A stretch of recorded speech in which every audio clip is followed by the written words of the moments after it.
nous lui disons « Tu en as mangé ?» Et il dit « Oui ».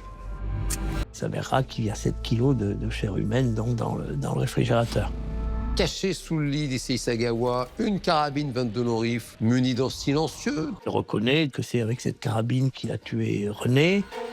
Une jeune femme assassinée, dépecée, manifestement mangée par son assassin. 3 experts psychiatres vont tous les 3 conclure à un état de démence au moment des faits.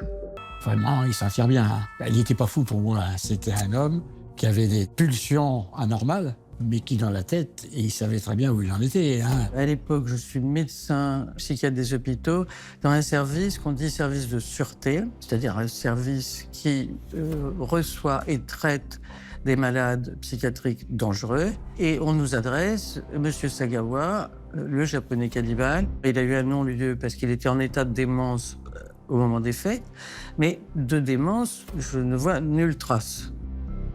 Il va me dire très vite qu'il est assez satisfait de son acte, qu'il fallait un certain courage pour l'accomplir, qu'il l'a accompli, qu'il en est satisfait, car il a enseigné au monde entier la jouissance du cannibalisme. Pour lui, c'est un acte d'amour et ça semble, dans son esprit, complètement évident. Quand on aime quelqu'un, pour lui, on le mange.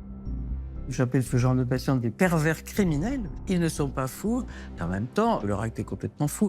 Après son crime, Issei Sagawa est déclaré irresponsable pénalement en France, puis extradé vers le Japon où il est tout simplement libéré. 3 ans après son meurtre et son acte d'anthropophage abominable, Issei Sagawa rentre au Japon.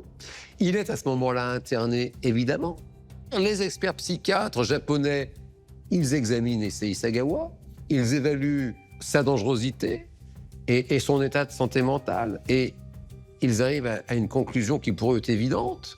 Monsieur Sagawa n'est pas malade et il n'est pas dangereux. Finalement, il est ressorti, il a repris sa vie tranquille, paisible. Ça, c'est une frustration pour un policier enquêteur qui a vu la victime, la famille de la victime, puis qui a vu le comportement de cet homme toujours fier de lui. C'est dur à passer quelque part. Finalement, il n'aura jamais vraiment été puni pour ce crime terrible.